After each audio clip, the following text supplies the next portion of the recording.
Google play store से app delete मामले में सरकार की सख्ती के बाद अब गूगल घुटनों पर आ गया है। भारत सरकार ने इस पर कड़ा ऐतराज जताया और भारत सरकार के कड़े ऐतराज के बाद अब गूगल ने प्ले स्टोर पर उन सबको बहाल कर दिया है। फिर से ये ऐप्स दिखने लगी हैं। भारत ने लगाए 3-4 इसको थप्पड़ अच्छे वाले। मेटाफोरिकली बोल रहा हूं, आप ये मत सोच लेना कि किसी ने जाके एक्चुअली इसकी कुटाई कर दी, नहीं, ऐसा नहीं है। लेकिन भारत ने बड़ा स्ट्रॉन्ग एक इंडिया के अंदर ये एक अप्रोच है कि हमें कैसे एक एग्रेसिव डिजाइन एस्टैब्लिश करना है। जिस तरीके से दुनिया भारत को देख रही है और जिस तरीके से भारत, जिसको अंग्रेजी में कहते हैं ना भाई, leaps and bounds Bharat progress कर रहा है, बिल्कुल एकदम जबरदस्त शेर की तरह दौड़ रहा है भारत। वो दुनिया को चौंका देने वाली स्पीड है और जिस पावर और अथॉरिटी से भारत काम करता है। हम ये गरीबी इसलिए हटा पाए क्योंकि हमने पाकिस्तान को हटा दिया था हमारे पूर्वजों ने, और कितना अच्छा काम किया आज वो समझ में आ रहा है। क्योंकि अब हम इन लोगों की गरीबी इसलिए हटा पाए क्योंकि आपके यहाँ गरीबी 40% हो गई है। इंडियन नेवी जो है वो दुनिया की 5th लार्जेस्ट नेवी है। 250 एयरक्राफ्ट हैं, 171 वेसल्स हैं, या फिर उनके पास एयरक्राफ्ट कैरियर्स भी हैं, न्यूक्लियर सबमरीन्स भी हैं। यूपीआई जो है अब ग्रीस में चलेगा। ये डील साइन हो गई है। ये एमओयू साइन हुआ था रादर, जिसमें NPCI, national payment corporation of India, इसके सीईओ रितेश शुक्ला थे, यूरो बैंक के सीईओ फोकियोन कैरावेस थे और अदर ग्रीक ऑफिशियल। बात कर रही है एंटी पायरेसी, एंटी नारकोटिक्स। कभी वो पाकिस्तान की शिप पकड़ लेते हैं, कभी वो ईरान की, कभी ड्रग्स, कभी कुछ।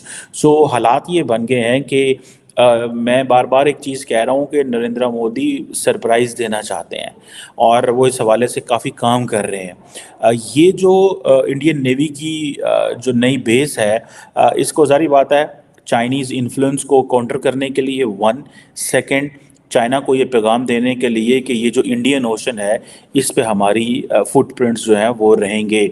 और इंडिया राइजिंग पावर है इंडो पैसिफिक के अंदर, और इंडिया की जो आउटरीच है वो south east Asia and south Pacific, African areas और ये सारा जितना भी इंडियन ओशन है इसमें बढ़ेगी। और जितने भी इंडिया लाइक माइंडेड कंट्रीज़ हैं उनके साथ मिल के इशू बेस्ड कोलिशन बनाना चाहता है, पर्टिकुलरली स्ट्रेटेजिक इश्यूज़ के ऊपर।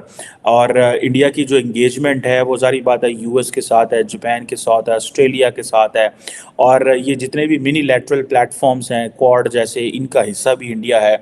सो इंडिया टेक्निकली, आप जैसा कहते हैं ना कि एक जियोग्राफिक लोकेशन का फ़ायदा उठा रहा है, और वो जियोग्राफिक लोकेशन ये है चाइना के करीब होना, अफ्रीका का भी नेबर होना, मिडल ईस्ट का भी नेबर होना, साउथ ईस्ट एशिया का भी नेबर होना, इंडियन ओशन को फिर इटसेल्फ यूज़ करना एज एन इन्फ्लुएंस, अपने इन्फ्लुएंस के तौर पे यूज़ करना। और इससे पहले आपको पता है कि इंडिया जो है वो अपनी अगलिगा में भी एक सीक्रेट बेस जो है वो बना चुका हुआ है। और ये आपको पता है कि रिमोट मॉरिशस आइलैंड, मॉरिशस का आइलैंड है, और इसका मतलब है कि इंडिया अपना इन्फ्लुएंस बढ़ाने जा रहा है। ये जो मॉरिशस में जो थी एयर स्ट्रिप बनाई गई थी, इसका ताल्लुक तो जो है वो जारी बात है प्योरली चाइना को काउंटर करना है। लेकिन ये जो लक्षद्वीप में जो नेवी की बेस बनाना है, इसका मतलब भी चाइना ही है। और मज़े की बात यह है कि इंडिया जो है उसको ये समझ आई है कि जितनी ज़्यादा अमेरिका से सपोर्ट, जितनी ज़्यादा अमेरिका हमें जो है वो political, diplomatic, moral, strategic, technological support दे रहा है और जिस तरह हमारे सामने खड़ा है, so this is the right time to expand its footprint. ये अब आप इमेजिन ये करें कि जब अमेरिकी अथॉरिटीज़ खुद ये कह रही हों कि we will use Indian assets और Indian diplomatic presence in Africa to enhance American designs or to enhance American interest in Africa, तो अब आप इमेजिन कर सकते हैं वो क्या हो सकता है। सो प्राइमरली ये जो कुछ इंडिया कर रहा है, इंडिया को एक चीज़ की समझ आ गई है, और वो ये है कि कैसे कैसे अमेरिका की नब्ज़ पे हाथ रख के मज़ीद एक, ये देखें what Indians want to do is that कि आप अमेरिका की छाव छतरी के नीचे इस पूरे खित्ते में अपनी आउटरीच बढ़ा लें। यूपीआई जो है अब ग्रीस में चलेगा। ये डील साइन हो गई है। ये एमओयू साइन हुआ था रादर, जिसमें NPCI, national payment corporation of India, इसके सीईओ रितेश शुक्ला थे, यूरो बैंक के सीईओ फोकियोन कैरावेस थे और अदर ग्रीक ऑफिशियल्स थे वहाँ पे, जो यूनान से आए थे। ये लोग ऑफिशियल्स थे वहाँ पे। और रेलवे मिनिस्टर जो है अश्विनी वैष्णव जी, उन्होंने शेयर करा ये कि अग्रीमेंट इंडिया और ग्रीस के बीच में हो गई है। सोशल मीडिया प्लेटफॉर्म्स में अश्विनी वैष्णव जी ने ट्वीट करा इस चीज़ को। अब ये है क्या?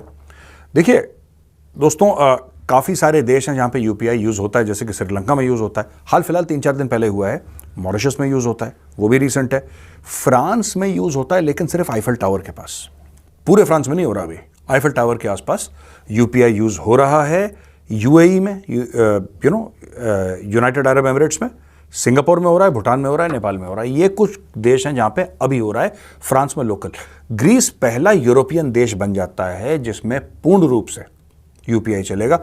अब आप अपना फ़ोन ले जाइए, ग्रीस जाइए, छुट्टी मना के आइए, पेमेंट करनी हो, ठक ठक ठक यूपीआई डन। ये इन्होंने कर दिया। ये भारत के लिए बहुत बड़ी जीत है दोस्तों, यानी कि यूरोप में आपको फुटहोल्ड मिल गया। जैसा मैंने बताया, फ्रांस में काम करता है यूपीआई, लेकिन सिर्फ आईफल टावर और उसके आसपास के एरियाज में काम करता है, पूरे फ्रांस में काम नहीं करता।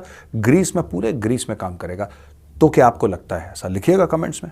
क्या आपको लगता है कि जैसे जिस तरीके से ग्रीस में यूपीआई आया, हम सोच सकते हैं कि 8-10 और देश 1-2 साल में और इसको अपना लेंगे? क्या आपको लगता है ऐसा? मुझे तो ऐसा लगता है। इसमें क्या होगा कि फिर वो डी डॉलराइजेशन की तरफ, D coupling from the dollar की तरफ भारत जा रहा है। और भारत ये कह रहा है कि यूएस डॉलर क्यों चाहिए, यूपीआई से करते हैं, आप हमें अपने पैसे दो, हम आपको अपने पैसे देते हैं, कहानी खत्म। After all it's just a digital currency ना। वो डिजिटल करेंसी, आपको फिजिकल आजकल नहीं रखने की जरूरत है, दैट्स अ डिजिटल करेंसी। तो ये भारत ये बातें इनसे कर रहा है दोस्तों। Management, settlement, dispute resolution in the respective territory, ये भी अग्रीमेंट का हिस्सा है जो साइन करा था ग्रीक एम्बेसी में। दोस्तों, मुझे उम्मीद है कि ये वीडियो आपको पसंद आया होगा। वीडियो पसंद है तो प्लीज़ हमारे YouTube चैनल को जरूर सब्सक्राइब कीजिए। इसी प्रकार का भविष्य में वीडियो देखने के लिए चैनल को सब्सक्राइब कीजिए। हमारे इस YouTube चैनल पे आपको इससे भी ज़्यादा इंटरेस्टिंग वीडियो भविष्य में देखने को मिलता रहेगा। तो प्लीज़ हमारे YouTube चैनल सोच टाइम्स को सब्सक्राइब कीजिए, वीडियो को लाइक कीजिए, इस वीडियो को अपने दोस्तों के साथ जरूर शेयर कीजिए। नमस्कार, फिर मिलेंगे अगले